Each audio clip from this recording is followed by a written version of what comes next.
22 décembre, 2 Thessaloniciens, chapitre 1er, chapitre 2, chapitre 3. Paul et Sylvain et Timothée à l'église des Thessaloniciens qui est en Dieu notre Père et en Jésus-Christ le Seigneur. Que la grâce et la paix vous soient données de la part de Dieu notre Père et du Seigneur Jésus-Christ.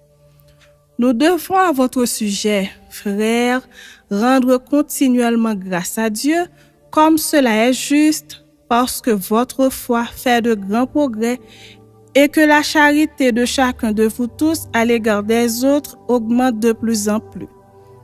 Aussi, nous glorifions-nous de vous dans les églises de Dieu à cause de votre persévérance et de votre foi au milieu de toutes vos persécutions et des tribulations que vous avez à supporter. C'est une preuve du juste jugement de Dieu pour que vous soyez jugés dignes du royaume de Dieu pour lequel vous souffrez. Car il est de la justice de Dieu de rendre l'affliction à ceux qui vous affligent et de vous donner, à vous qui êtes affligés, du repos avec nous lorsque le Seigneur Jésus apparaîtra du ciel avec les anges de sa puissance, au milieu d'une flamme de feu pour punir ceux qui ne connaissent pas Dieu et ceux qui n'obéissent pas à l'évangile de notre Seigneur Jésus.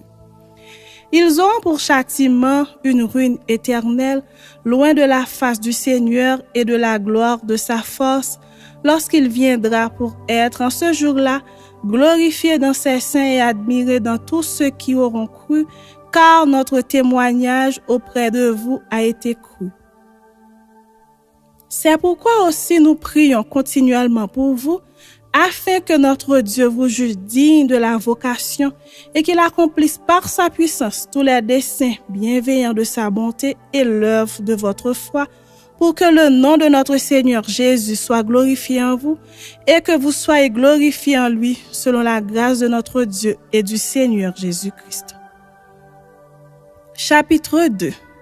Pour ce qui concerne l'avènement de notre Seigneur Jésus-Christ et notre réunion avec lui, nous vous prions, frères, de ne pas vous laisser facilement ébranler dans votre bon sens et de ne pas vous laisser troubler, soit par quelque inspiration, soit par quelques paroles ou par quelques lettres qu'on dirait venir de nous, comme si le jour du Seigneur était déjà là.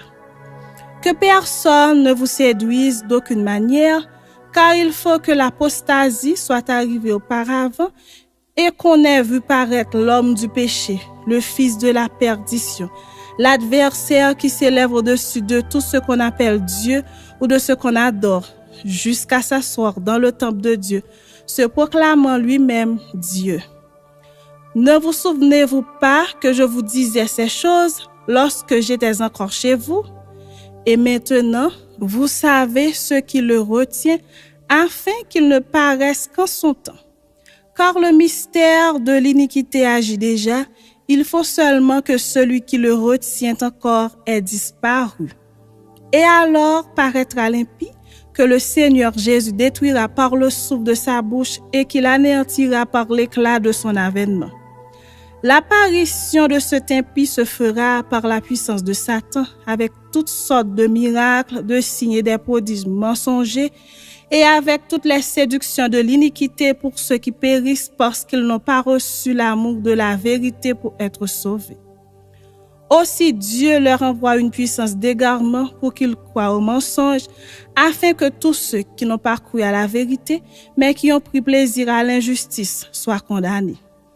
Pour nous, frères bien-aimés du Seigneur, nous devons à votre sujet rendre continuellement grâce à Dieu parce que Dieu vous a choisi dès le commencement pour le salut, par la sanctification de l'Esprit et par la foi en la vérité. C'est à quoi qu'il vous a appelé par notre évangile pour que vous possédiez la gloire de notre Seigneur Jésus-Christ.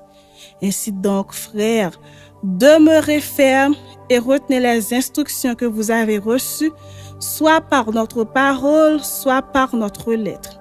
Que notre Seigneur Jésus-Christ lui-même et Dieu notre Père, qui nous a aimés et qui nous a donné par sa grâce une consolation éternelle et une bonne espérance, console vos cœurs et vous affermisse en toute bonne œuvre et en toute bonne parole. Chapitre 3. Au reste, frères, priez pour nous, afin que la parole du Seigneur se répande et soit glorifiée comme elle l'est chez vous, et afin que nous soyons délivrés des hommes méchants et pervers, car tous n'ont pas la foi. Le Seigneur est fidèle, il vous affermira et vous préservera du malin. Nous avons à votre égard cette confiance dans le Seigneur que vous faites et que vous ferez les choses que nous recommandons. Que le Seigneur dirige vos cœurs vers l'amour de Dieu et vers la patience de Christ. Nous vous recommandons, frères, au nom de notre Seigneur Jésus-Christ, de vous éloigner de tout frère qui vit dans le désordre et non selon les instructions que vous avez reçues de nous. Vous savez vous-même comment il faut nous imiter, car nous n'avons pas vécu parmi vous dans le désordre. Nous n'avons mangé gratuitement le pain de personne, mais dans le travail et dans la peine, nous avons été nuit et jour à l'œuvre pour n'être à charge à aucun de vous. Ce n'est pas que nous n'en eussions le droit, mais nous avons voulu vous donner en nous-mêmes un modèle à imiter. Car lorsque nous étions chez vous, nous vous disions expressément, si quelqu'un ne veut pas travailler, qu'il ne mange pas non plus. Nous apprenons cependant qu'il y en a parmi vous quelques-uns qui vivent dans le désordre, qui ne travaillent pas, mais qui s'occupent de futilités. Nous invitons ces gens-là et nous les exhortons par le Seigneur Jésus-Christ à manger leur propre pain en travaillant paisiblement. Pour vous, frères, ne vous lassez pas de faire le bien. Et si quelqu'un n'obéit pas à ce que nous disons par cette lettre, notez-le et n'ayez point de communication avec lui afin qu'il éprouve de la honte. Ne le regardez pas comme un ennemi, mais avertissez-le comme un frère. Que le Seigneur de la paix vous donne lui-même la paix en tout temps, de toute manière. Que le Seigneur soit avec vous tous. Je vous salue, moi Paul, de ma propre main. C'est là ma signature dans toutes mes lettres. C'est ainsi que j'écris. Que la grâce de notre Seigneur Jésus-Christ soit avec vous tous.